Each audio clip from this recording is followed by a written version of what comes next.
Assalamualaikum warahmatullahi wabarakatuh. Alhamdulillahilladzi arsala rasulahu bil huda wa dinil haqqi liyudhhirahu 'ala ad-dini kullihi wa kafa billahi shahida. Asyhadu an la ilaha illallah wahdahu la syarika lah wa asyhadu anna Muhammadan 'abduhu wa rasuluh. Allahumma shalli wa sallim wa barik 'ala hadzal nabiyil karim nabiyyina wa syafi'ina wa habibina Muhammadin wa ala alihi wa sahbihi wa man tabi'ahum bi ihsanin ila yaumiddin. Fanawayna ta'alluma wa ta'lim wa naf'a wal intifa' wal ifadata wal istifadah wal hatha 'ala tamassuki bi kitabillahi ta'ala wa bi sunnati nabiyyih sallallahu alaihi wasallam wa du'a ila al-huda wa dilalata 'ala al-khair ibtigha'a mardatillahi wa sawabihi wa qurbih. Allahumma 'allimna ma yanfa'una wanfa'na bima 'allamtana wa zidna ilma. Bapak-bapak, Ibu, para jamaah yang dimuliakan Allah, puji syukur kehadirat Allah Subhanahu wa taala, salawat dan salam mudah-mudahan senantiasa tercurah untuk Nabi Muhammad sallallahu alaihi wasallam. Mudah-mudahan dilimpahkan pula untuk keluarga dan para sahabat beliau serta kepada siapapun yang telah menyampaikan ajaran beliau kepada kita, termasuk orang tua dan guru-guru kita. Mudah-mudahan kita, keluarga kita, anak cucu kita semuanya tetap berpegang teguh kepada apa yang telah dibawa oleh Nabi Muhammad SAW, sehingga nanti di akhirat kita bisa dibangkitkan bersama-sama dalam barisan beliau dan mendapatkan syafaat dari beliau. Melanjutkan kembali kajian fikih manhaji kita. Kita sudah sampaikan bahwa kita skip kaji puasa karena kita sudah membahas fikih puasa sebelum Ramadan. Kita juga lewati kajian fikih haji karena haji ini lebih banyak praktek sebenarnya. Wah, ngaji-ngaji teori dari Arafah ke Musdalifah ke Mina, panjang Wak, ya enggak tabayang. Tapi nanti ya kalau Bapak Ibu dapat rasa haji, betul imam, insya Allah akan ada pelatihan, akan ada manasik hajinya. Jadi tidak usah khawatir, ya. Nah, kita berarti kalau kita skip pembahasan puasa, kita lewati pembahasan haji, maka malam ini kita sudah mulai masuk pembahasan baru, yaitu pembahasan muamalah, atau lebih spesifik kalau di dalam kitab-kitab fikih itu disebut dengan al-bai', masalah jual beli. Bapak Ibu yang dimuliakan Allah, sebagaimana dulu pernah kita sampaikan, fikih ini, coba jarak-jarak duduk sedikit, jarak-jarak duduk. Cepatlah, lamuna, jarak-jarak duduk. Geser sedikit leh, taruih. Nan tengah apa sih namanya? Ya, pindah kemari. Ya.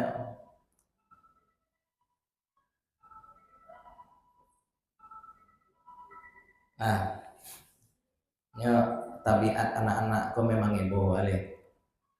Jadi dipisah. Sampai mana tadi? Fikih.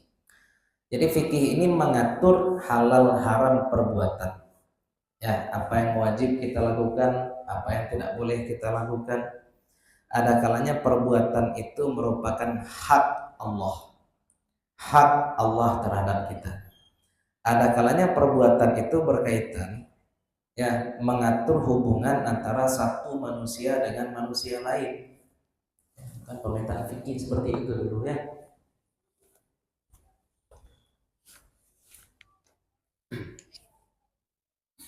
Perbuatan manusia, ya, al-ahkam syar'iyyatil amaliyah. Perbuatan manusia itu bisa jadi ibadah. Ibadah itu apa? Taharah, yang sudah kita bahas, ya. Sholat, zakat, puasa, haji. Nah, ini secara umum, ya, termasuk masalah kurban juga di sini. Nanti kita juga membahas nih yang kita mau masuk malam ini ya, hubungan manusia dengan manusia. Yang paling umum apa hubungan manusia dengan manusia? Hubungan manusia dengan manusia paling umum itu yang muamalah maliyah, muamalah yang berkaitan dengan harta. Ya.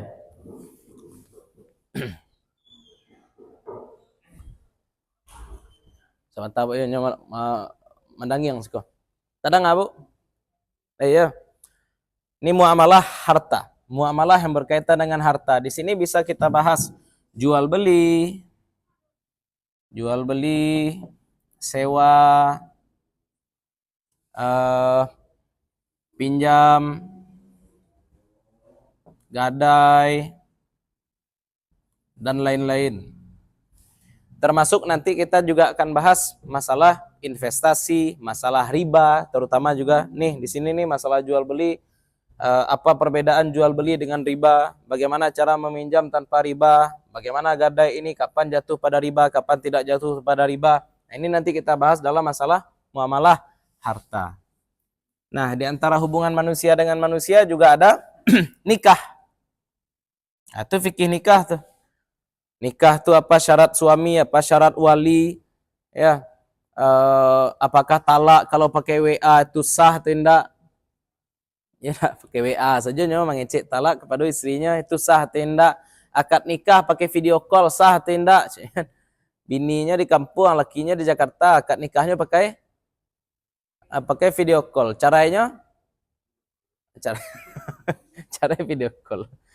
Kan bisa jadi itu masalah fikih nikah cara bagaimana hukumnya kalau misalkan suami ragu, ini istrinya selingkuh misalkan, anak lah iya tapi tidak ada mirip jonyo cek lah aja misalkan, kan itu juga dibahas di sini nih fikih nikah.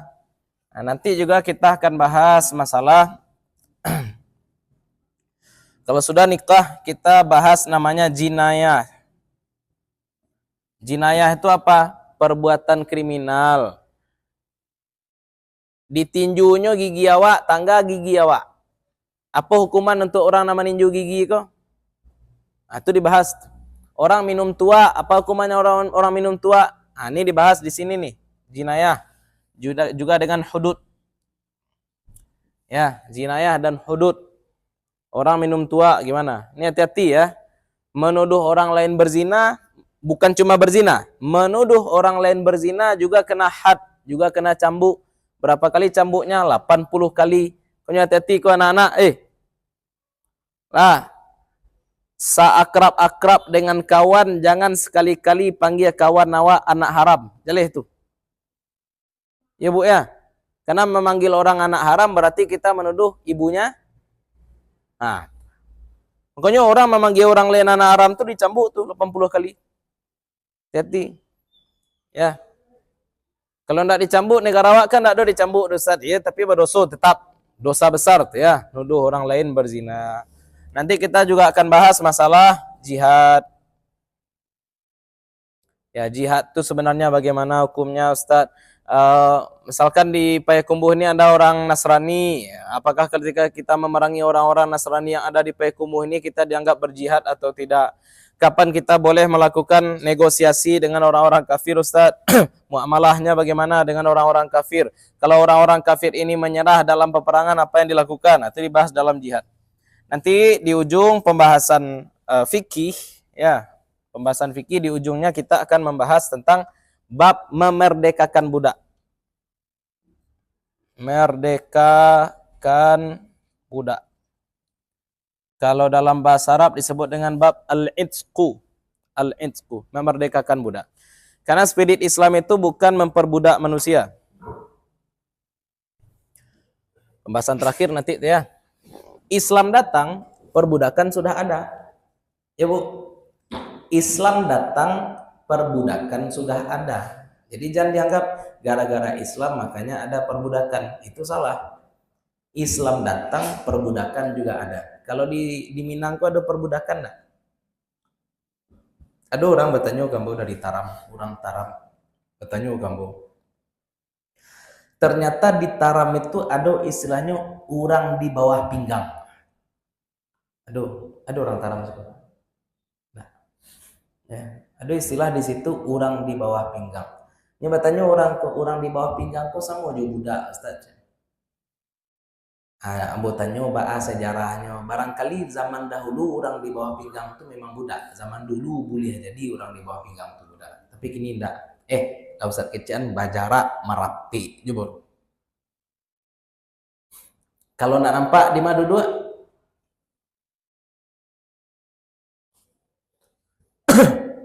kadang orang mencari masalah surang, nak nampak dah Ustaz. Saya nyuruh duduk lekang, duduk engkau. Nah itu spirit Islam, memerdekakan budak bukan memperbudak manusia. Karena perbudakan itu sudah ada. Nah, sebelum Islam datang perbudakan sudah ada. Tapi kau yaudian cuan-cuan, nggak langsung lawak sekali kau langsung meraja memerdekakan budak. Itu makanya Bapak Ibu, orang baru belajar agama jangan langsung belajar jihad. Orang baru belajar agama petang tobat barulah belajar jihad sekali. Namanya jihad salah. Ya, orang yang tidak patut diperangi nanti diperangi pula. Nah, masalah khilafiyah nanti dianggap sebagai masalah ittifaq atau masalah ijma. Sehingga batikai umat Islam gara-gara apa? Mempelajari sesuatu tidak sesuai dengan tahapan-tahapannya.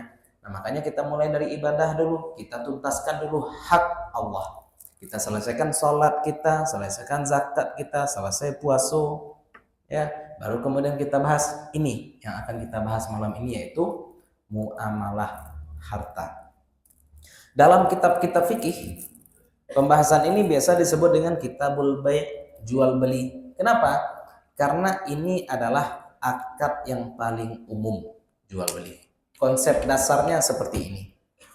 Yang boleh awak makan yang punya awak saja, yang boleh kita pakai yang punya kita saja. Tidak boleh kita makan punya orang lain, tidak boleh kita pakai yang punya orang lain. Tapi sekarang masalahnya, kalau kita bapak-bapak ibu-ibu nanam padi, laweh sawah hawa misalkan 1 hektar, anggap luas sawahnya 1 hektar, 1 tahun bisa panen 2 atau 3 kali, tergantung bibitnya. Pertanyaan kini, layabi surang? Layabi surang? Atau orang ternak ayamnya 1000 ekor, ayam petelur misalkan. Anggap sajalah ini ayam setiap hari 1 ayam bertelur 1 buah. Anggap cie saja sehari juga bertelur. Ya, 1 ayam bertelur 1 sehari. Layabi 1000 telur sehari. Nabi. Lalu bagaimana caranya? Di sini pentingnya ada akad jual beli. Ya, karena manusia ini makhluk sosial, tidak bisa hidup sendiri. Kita memproduksi sesuatu dan hasil produksi kita melebihi kebutuhan kita. Orang menjahit baju nan perlu dipakainya 1 tahun cuma 2, paling 3 baju dalam 1 tahun. Nah sekarang 1 hari dia bisa menjahit 1 baju, 1 tahun dia bisa menjahit 365 baju. Tentu tidak kemungkinnya memakai baju itu tiap hari itu. Maka baju nan balabiahku dipangan jual. Ya, ada orang pandai menjahit tapi tidak pandai bertani. Ada orang pandai bertani tapi tidak pandai menjahit. Nah, bacaranya orang nan bertani kok dia tidak pandai menjahit, betilanjang saja lah nyo, tidak mungkin. Ya. Terus sebaliknya orang yang pandai menjahit tadi gara-gara dia tidak pandai bertani, apakah dia kelaparan saja? Tidak seperti itu konsepnya. Makanya karena manusia ini makhluk sosial, masing-masing kita mengisi apa yang tidak diisi oleh orang lain. Disitulah pentingnya jual beli. Jual beli ini menjamin keterisian kekosongan tadi. Maka kalau gambaran mesin nih, bapak-bapak ibu, gambaran mesin. Kalau masyarakat ini adalah mesin, maka masing-masing kita ini adalah komponen-komponen yang membuat mesin itu berjalan. Masing-masing kita ini adalah roda-roda giginya, masing-masing kita ini adalah kabel-kabelnya. Kalau satu orang tidak punya peran apapun dalam masyarakat, aku saruk namanya. Ya. Makanya pastikan kita punya peran positif di tengah-tengah masyarakat. Ya, walaupun peran kita ya seperti ini. Kita membuat sesuatu berlebih, kita jual. orang membuat sesuatu berlebih tukar. Bagaimana caranya? Nah, tadi kita sebutkan gambaran. Satu orang membuat baju. Satu hari dia buat satu baju. Yang satu dia ternak ayam. Satu hari dia dapat 100 telur. Anggap 100 telur saja satu hari. Nah, orang yang menjahit butuh telur. Orang yang melihara ayam butuh baju. Bagaimana caranya? Apa yang dia lakukan? Jual beli. Nah, jual beli itu apa? Proses tukar menukar barang. Proses tukar menukar barang. Orang mau menyebut barter terserah. Ya, kalau dalam fikih, baik itu. Baik. Jual beli itu bahasa Arabnya baik. Nah, jual beli itu bisa jadi barang dengan barang. Jual beli itu bisa jadi barang dengan uang. Jual beli itu bisa jadi uang dengan uang. Ini semuanya namanya jual beli. Ya. Tukar rupiah dengan dolar, tukar dolar dengan real, tukar emas dengan perak. Itu jual beli namanya. Kalau dalam masalah fikih, walaupun mungkin dalam bahasa Indonesia punya istilah berbeda, dibedakan barter dengan jual beli biasa. Tapi kalau dalam bahasa fikih, semua ini disebut dengan mu'awadhah atau disebut dengan baik. Jadi mau tukar uang dengan uang, mau tukar uang dengan barang, mau tukar barang dengan barang, semuanya disebut dengan baik. Nah, pertanyaan selanjutnya, apakah semua praktek tukar menukar seperti ini legal? Apakah semua praktek tukar menukar ini halal? Belum tentu leh. Ada beberapa hal yang harus diperhatikan agar praktek jual beli yang kita lakukan itu sah. Ya Bapak Ibu, agar jual beli ini sah, sehat, agar sah perpindahan kepemilikan, ada hal-hal yang harus diperhatikan. Di mana saja diperhatikan? Nah, pada komponen-komponen jual beli, pada rukun jual belinya. Apa saja itu? Yang pertama yang kita lihat adalah pelaku jual beli, pelaku akad, penjual dan pembeli. Boleh orang gilo belanja? Ah, itu kan berarti kalau nampak gambaran tuh. Indah semua orang boleh melakukan jual beli. Boleh juga kita melihat sisi lain yang harus juga dipenuhi. Pada apa? Pada objek akad jual beli. Apa objek akad jual beli? Barangnya. Barang atau uang. Boleh membeli daging babi? Nah, itu contoh. Enak. Boleh menjual mobil suami? Kok laki saya dulu, laki awak atau laki orang? Mau laki sendiri, mau laki orang. Ya. Boleh ambil ami hama awak tu awak jual? Boleh ambil pitih rayuan nak awak untuk belanja? Kok objek akad kau? Harus dicari pula di situ. Sah enggak jual belinya? Apalagi yang diperhatikan? Sirat. Sirat itu bahasa lafaz akad. Lafaz akad. Nah, kenapa harus kita perhatikan ini? Ya, ada namanya common sense.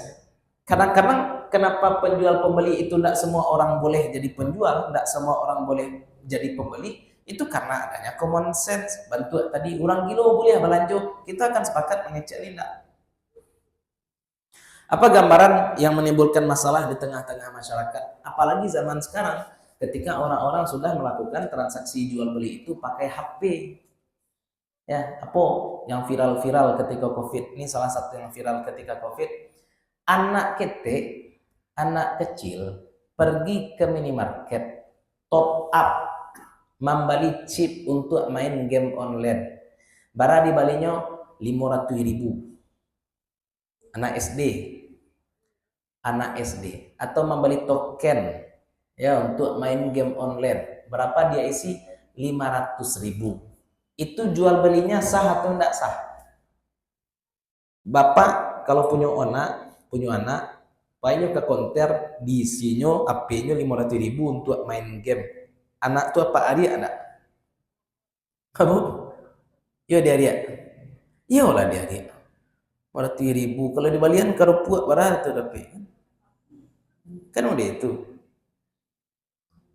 Ini karena anak-anak itu tidak punya pemikiran yang kuat, nalar yang kuat untuk menentukan apakah ini perlu atau tidak perlu.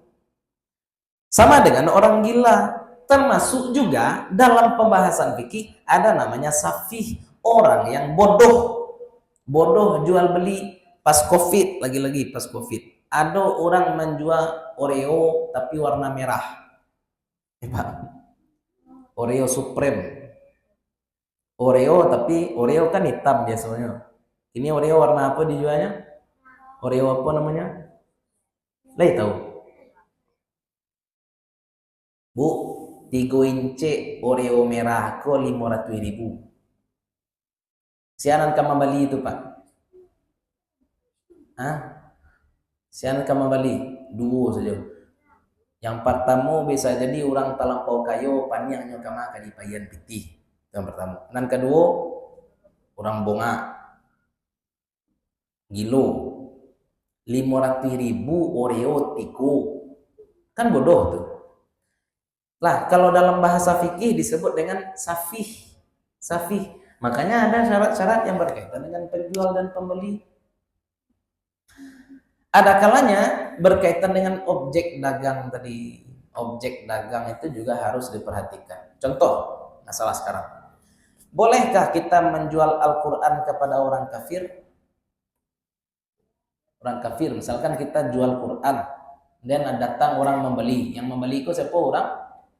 Orang kafir. Boleh tak kita jual Quran pada orang kafir? Tak boleh. Tidak boleh. Bako tak boleh. Bako tak boleh menjual Quran ke orang kafir.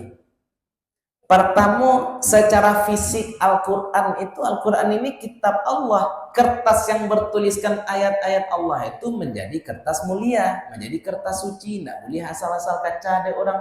Ya, Bapak Ibu pernah dengar kisah Islamnya Umar? Kisah Islam Umar bin Khattab masuk ke rumah adiknya sedang membaca surat Toha ya. Kan Sayyidina Umar mengatakan kepada adiknya, apa yang tadi engkau baca? Apa kata adiknya? Mandi yang kau dulu, baru aku pinjamkan. Kan udah itu cerita. Maksudnya apa? Maksudnya dengan lembaran-lembaran Al-Quran itu ada adab-adabnya, ada asal-asal jual. Takutnya nanti, satu lagi. Tadi secara fisik Al-Quran itu ada adab-adab. Membaca Al-Quran juga ada adab-adabnya. Bapak, ibu walaupun punya kawan akrab orang Kristen mana, minta Al-Qurannya jangan dia gih. Bang kau serupa itu, takutnya nanti dia baca Quran, ada terjemahannya. Dan dibacanya ayat-ayat yang tak bisa tagak surang, yang harus ditafsirkan dengan ayat lain. Dibacanya ayat-ayat jihad. Agaknya celik kuah Islamku kiranya yo menyuruh umatnya untuk memenuhi orang lain dan tak salah kamu. Atau kuah waqtuluhum haitsu thaqiftumuhum. Bunuhilah mereka dimanapun kamu temui mereka. Akan yo kuah agama teroris kuah. Nyedek membaca ayat-ayat di awal, alun dibacanya juz 30, bagaimana kita bermuamalah dengan orang kafir? Lakum dinukum. Tidak selamanya kita berperang dengan orang kafir. Ada orang kafir yang diperangi, ada orang kafir yang tidak diperangi. Yang diperangi itu namanya kafir harbi, yang tidak diperangi itu ada namanya kafir zimmi, ada namanya kafir mu'ahad, ada namanya kafir musta'man. Tapi karena dia baca Quran, dia comot-comot saja ayat. Oh iya, Islam mau kiranya mengajarkan umatnya untuk jadi teroris. Kecil. Yang salah Al-Quran atau yang membaca? Yang membaca salah. Bang Kosovo itu sababnya membaca surang. Mohon maaf, ibu-ibu, bapak-bapak sendiri membaca Al-Quran sendiri, membaca Quran surang, menerjemahkan surang, menafsirkan surang. Lebih banyak batuannya atau lebih banyak salahnya? Nggak, tanpa bimbingan guru, Awak bali Quran surang, awak baca surang, awak tafsirkan saja surang. Lebih banyak batuannya atau lebih banyak salahnya? Banyak salah. Apalagi ketika Al-Quran ini kasih pada orang kafir. Pijak-pijaknya ke Quran sudah jual. Itu salah satu contoh. Apalagi contoh lain berkaitan dengan objek. Bolehkah kita menjual ayaniro kepada pembuat tua? Pajaku terkenal Pak, kerajonya tukang buat tua. Kita punya para niro, para anau, kita punya batang anau banyak. Ya, kita ambil pagi ayah anau kok tibonya ke para anau bajua kodas. Dan kita tahu bahwasanya ini kerjanya tukang buat tua. Boleh ya? Atau kita penjual senjata, kita menjual ladiang, kita menjual pisau sembelih. Ya, datang anak-anak SMA, tampilan anak-anak suku tawuran, boleh dijual ladiang ke orang muda itu? Tidak boleh. Ya, ada kalanya berkaitan dengan barang, tergantung kondisi. Ada yang boleh, ada yang tidak boleh. Nah, terakhir ada namanya akad. Lafaznya apa? Sesuai enggak ini lafaz antara penjual dengan pembeli? Penjual ngomong seperti ini, pembeli ngomong seperti itu. Kan bisa jadi beda-beda. Ya, kan boleh jadi beda-beda. Saya beli beras ini dengan harga Rp10.000 1 liter. Agak cek penjual, saya jadi ambillah sekilo 10.000. Kan berbeda. Ngecek liter, ngecek kilo. Maka masing-masing rukun akad ini, mau orang yang berakad penjual dan pembelinya atau objeknya, itu punya syarat-syarat sehingga jual beli ini bisa kita katakan sah. Apa saja syarat-syarat orang yang melakukan akad? Itu kita sebut. Yang pertama, syarat penjual maupun pembeli adalah syaratnya yang pertama cerdas. Cerdas ini maksudnya bukan sekedar berakal. Ada orang berakal, ada orang cerdas. 5.000 kurang 2.000 berapa? Itu cerdas namanya. Anak ambo TK baru masuk SD. Ambo wajan, ambo lagi lanjut. Ini sebenarnya harus TK aja gini, tapi lagi masuk SD, lagi lanjut 5.000. Kecek gurunya maksimal lanjut 7.000. Lagi 5.000. Tuh pulang sekolah ambo tanya, "Lai balanjut tadi di sekolah." "Lai, beli apa?" "Cireng." "Bara rago cireng?" 1.000. Malah dia pitih. Malah dia pitih. Berpikirnya, kan tadi pagi lah ya kecian. Kalau balanjo 1.000, balik pitihnya hampir 1.000. Balanjo 2.000, balik pitihnya 3.000. Balik kalau lanjut 3.000, balik pitihnya 2.000. Lawak sabuyan tuh pagi-pagi sebelum pergi sekolah, sebelum lagi pitih lah. Kau balanjo elok lah, minta pitih baliknya beko kecewa. Kiranya anak kau? Inilah lalu saja pitih 5.000, punya balanjo 1.000, tapi pitih nak keluar 5.000. Sebabnya apa? Anak tuh barakah enggak, Pak? Anak tuh barakah. Akanya lah jalan, tapi alun cerdas. Alun rasyid, bahasa Arab cerdas tuh rasyid. Alun rasyid deh. Nyolah mumayyiz, Allah berakal, Allah, tapi belum rasyid. Nah, makanya dalam beberapa kasus orang-orang yang tidak bijak dalam memakai uang itu, kalau dalam fikih ada namanya mahjur, dihalangi hak-hak muamalahnya. Tidak boleh dia melakukan pembelian. Kalau di barat itu namanya bangkrut ya. Orang-orang bangkrut yang dihalangi hak-hak muamalahnya. Kalau dalam Islam termasuk orang-orang yang tidak bijak dalam balanjo. Gaji 2.300.000. Gaji 2.300.000. Datang artis Korea ke Jakarta. Keceknya, ambo ingin nonton konser. Tiket ke Jakarta 1.100.000. tiket konser ke Jakarta 1.200.000, 1.300.000. Tiket itu tiket pesawat, tiket konsernya 1 juta. Lah berapa itu? 2 juta, anggap 2,5 juta. Tiket saja 2,5 juta. Tuh alun balik kampung lah tuh, balik kampung tambah lu 1,5 juta lagi. Berapa tuh? 4 juta total. Gajinya berapa tadi? 2,5 juta. Untuk nonton konser 4 juta. Hanya berutang lo ke kawan 2 juta. Hanya alun lo membali makan untuk bulan kini, lanjut bini alun dia gianya lain. Keceknya pokoknya ambo harus nonton konser. Bisu alun tentu artis ko datang lain.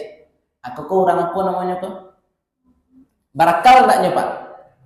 Lai barakal, tapi enggak jadi. Kincia-kincianya lai tapi enggak jalan.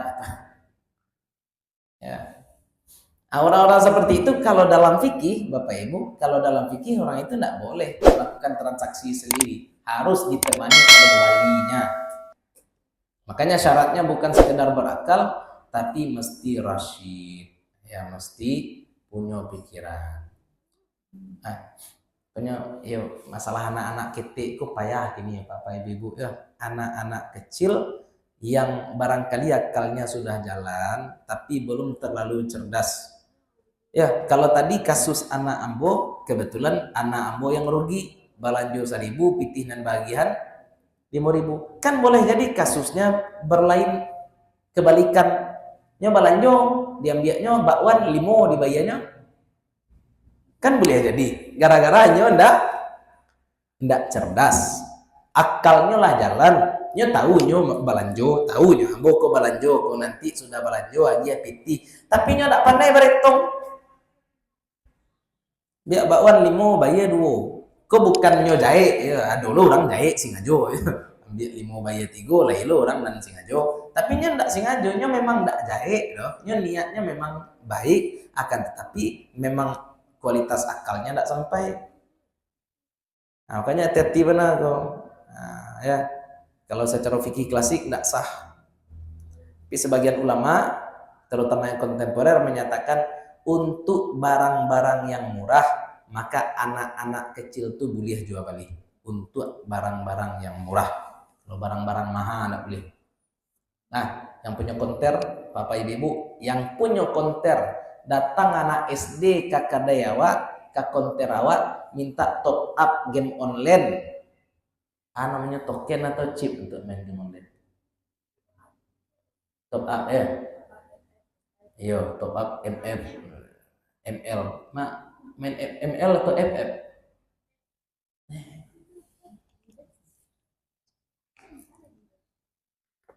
Wak punya konter, datang anak-anak ke kadewa, manga top up FF 100.000, indak boleh menjual.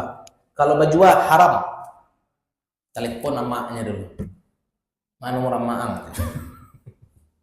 Nih, anak ini kok ke konter kami, inyo keceknya lah izin Joni untuk top up FF 500.000, sabik.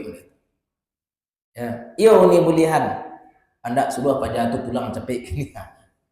Nah, ini model itu. Itu kalau transaksi langsung. Yang payah itu zaman kini orang kalau lah top up pakai Shopee, pakai GoPay. Ya, makanya kerja ekonomi muslim kontemporer gua, orang-orang yang memang mengabdikan dirinya menjadi praktisi ekonomi syariah itu banyak, Pak. Termasuk gua. Masuk kok. Masalah online, sebab online kok orang nak mencari umum alai. Anak-anak SD itu lebih bisanya top up walaupun ya hanya ketik-ketik. Bisa jadi karena dia tidak bijak tadi dalam melakukan jual beli, dia melakukan hal-hal yang merugikan. Nah, ya, top up 500.000. Itu gaya-gaya orang gaya dulu tuh ya. Kalau guru ambu dia itu 500.000 untuk top up game online. Kalau di Balian kecil dua lah baranang tuh. Nah, itu yang pertama. Harus rasyid, harus cerdas. Maka orang gila, anak-anak itu tidak boleh diladeni. Baik dia itu penjual maupun dia pembeli. Yang pertama. Yang kedua, syarat penjual dan pembeli harus atas keinginan sendiri, dengan kata lain tidak boleh tapasu. Sekolah santai. Jelek jam tangan tuh. Coba buka jam tangan.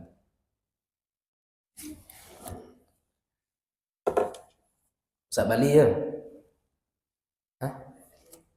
Sak Bali 5.000 ya? Hah? Sak Bali 5.000? Ya? 5.000 ya? 5.000 ya? Dah Bali ya? Itu mana namanya tuh? Deknya takut jadi Ustaz, jadi Ustaz. Sah jual Bali? Nah, masuk kok jual tanah, jual yang lain-lain. Kalau ada pemaksaan, duduklah. Trauma lah jadi. Jam awak diago de Ustaz tadi ring saji mak sih. Ya hari lu ada Ustaz. Itu tuh acting saja itu. Nah, jadi itu paksaan, tidak boleh. Lah, Bapak Ibu, ini perlu juga kita sampaikan. Kondisi memaksa orang melakukan jual beli itu ada kondisi boleh. Kapan itu ada orang kayu, otonya banyak, nyoba utang, tapi tidak mau membayar utang. Contoh, nah, otonya dua, nyoba utang 100 juta.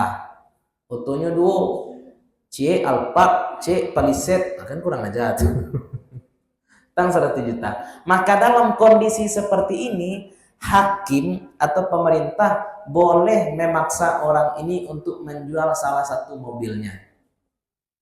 Ang jual oto, ang C, ang beli oto lebih murah. Boleh.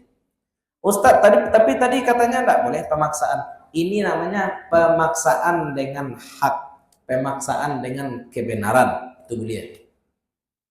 Nah, aku perlu juga jadi refleksi bagi kita bapak-bapak ibu-ibu, utang jangan sampai tidak dibayar. Kita dulu membahas salat istisqa. Sebelum dilaksanakan salat istisqa 3 hari, kalau kata Imam Nawawi puasa dulu 3 hari. Dalam waktu 3 hari ini apa saja yang dilakukan? Perbaiki hubungan, mungkin dengan tetangga kita tidak basah-sapuan dalam 3 hari kok maaf-maafan dulu. Sebab boleh jadi hubungan buruk kita dengan tetangga itu yang menahan air hujan sehingga tidak turun. Apalagi yang dilakukan? Bayar utang. Boleh jadi orang-orang berutang tidak bayar kok dan membuat hujan tidak turun-turun kok. Ya. Nah, itu perlu juga diperhatikan. Ya. Prioritas, apa yang didahulukan, apa yang dikemudiankan. Nah, memaksa orang menjual atau memaksa orang membeli barang yang kita jual itu tidak boleh. Mamaso yubana ya. Memaksa itu maksudnya memaksa dengan ancaman. Kalau membujuk beda. Balilah Pak, anak ambo lu makan. Itu nak mamaso namanya. Itu membujuk. Memaksa yang kita maksud mamaso dengan apa tadi? Ancaman. Balilah, kalau tidak ambo tumbuh itu mengancam namanya. Ya, jadi jangan bahasa paksaan itu nak dulu. Ya, awak tabujuk ada orang merasa tapaso lo. Ambo menikah jo si anu itu tapaso sebenarnya. Tapaso batu orang kayak ambo menyuruh itu nak tapaso namanya. Ya. Istilah-istilah terpaksa itu maksudnya kalau ada ancaman mudarat baru namanya terpaksa. Kemudian syarat penjual dan pembeli yang ketiga adalah penjual dan pembeli orangnya harus berbeda. Wah, penjual dan pembeli orangnya harus beda. Bama ko ambo sampaikan penjual dan pembeli orangnya harus berbeda. Ini untuk mencegah pencucian uang sebenarnya nih. Kan jual beli itu model itu. Ada penjual, ada pembeli. Tapi mohon maaf ya. Dalam beberapa kasus ada orang yang melihat celah untuk mengambil labo. Contohnya pemerintah. Ambil lagi contoh siapa? Pemerintah. Pemerintah ingin mengimpor gula. Pemerintah ingin mengimpor gula. Sebenarnya kok bodoh ya, awak punya tabu sebanyak impor gula itu bodoh sebenarnya. Tapi anggap kini pemerintah mengimpor gula. ambil buloko dari Cina. Berarti yang melakukan akad siapa? Yang C pemerintah Cina, yang C pemerintah Indonesia. Kini pejabat kau nyoba pikir, ambo harus dapat labo ko ketika impor gula ko, atau ambo harus dapat labo dari impor garam, ambo harus dapat labo dari impor silet, impor segala macam, impor oto. Ba caranya dibuatnya perusahaan fiktif. Ya, dibuatnya perusahaan fiktif. Sehingga skemanya ba kini dari Cino menjual kepada perusahaan, dari perusahaan menjual kepada pemerintah. Nan pajak tadi perannya jadi apa? Jadi negara iyo, jadi perusahaan iyo lo. Aku nanda kuliah. Ana maunya ke disiko ko. Ainyo menjual nyolo nan membeli. Kan mana itu tibunya. Kalau tingginya contoh lain lah Pak. Ambo panitia kurban. Ambo panitia kurban. Pai ambo ka peternak sapi, peternak sapi. Age cak mo bararago Jawi 10 juta. Bararago Jawi 10 juta. Ambo bali Jawi. Ketika ambo sampai kamu saji, age cak ambo Jawi ko aragonyo 2 juta. Bakok 2 juta. Jadi ambo buik-buik saja di pikiran ambo. Sabananyo ambo datang ke peternak tadi ateh namo pribadi. Jadi ambo bali Jawi tadi 10 juta pakai piti pribadi. Ketika ambo sampai kamu saji, ambo menjadi panitia. Jadi ketika ambo jadi panitia, ambo sebagai diri pribadi menjual kepada diri ambo sebagai panitia. Kan buik-buik namanya. Dan itu cara orang menggelembungkan anggaran untuk itu untuk ini. Dan sudah dari dulu itu dibahas dalam kitab-kitab fikih. Nggak boleh. Harus jaleh siapa penjual, siapa pembeli. Kalau kita menjadi panitia atau kita menjadi pemerintah dalam kasus tadi, ya sudah kita menjadi pemerintah, kita menjadi panitia. Jangan ambil menangguk-nangguk di situ pula. Ya, dibagi-bagi pula. Iko kehidupan profesional ambo memang pegawai, tapi ambo kan punya kehidupan personal. Kehidupan personal ambo adalah pedagang. Jadi ambo jual-jual negara apa ada situ. Ya. Itu namanya bai' al-fuduli. Bai'ul fuduli. Nah, praktek lain kalau kita pakai konsep tadi, salah satu yang tidak boleh ada namanya konsep sekarang dropship. Dropship, tahu ibu? Pernah ibu dengar dropship? Tahu? Dropship kok ada iba?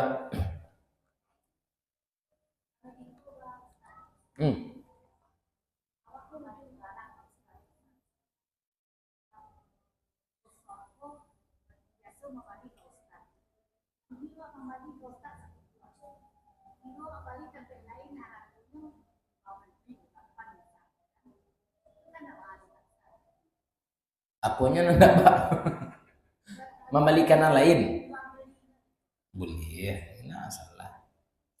Tukar langganan nggak salah. Nah, dropship, ambo lagi contoh dropship. Lah, ambo indak punya barang yang akan dijual pak. Nah, saya tidak punya barang yang akan dijual. Tapi kemudian yang saya lakukan adalah mempromosikan. Contoh, ambo ndak punya perabot. Tapi ambo iklankan tersedia perabot, tersedia lemari, tersedia kursi, tersedia meja. Maka ketika masuk orang mamasan kampung, Ustadz saya pesan 1 kursi. Ada nambo kerajuan? Ambo hubungi orang yang membuat kursi. Dah, iku ada orang membeli kursi. Tolong antar ke alamat situ. Itu nak boleh. Baca rohnya supaya boleh datang ambo ke kedai kursi tadi. Wak caliak dulu kualitas kursi tadi, ada aibnya atau tidak ada aibnya, baru kirim. Sebab dalam praktek yang pertama tadi Pak, kalau kita langsung saja menelpon produsen, menelpon tukang buat kursi, dah orang situ memasang kursi. Andai kursi itu nanti memiliki cacat, memiliki aib, kasihannya kamu lapor, kamu atau kanan membuat kursi? Hah? Ke orang nana jual atau kanan membuat kondisi panjang jadi dilaporkan nama jual nggak mau nama membuat itu barang nggak punya ambo tuh barang punya orang lain tuh.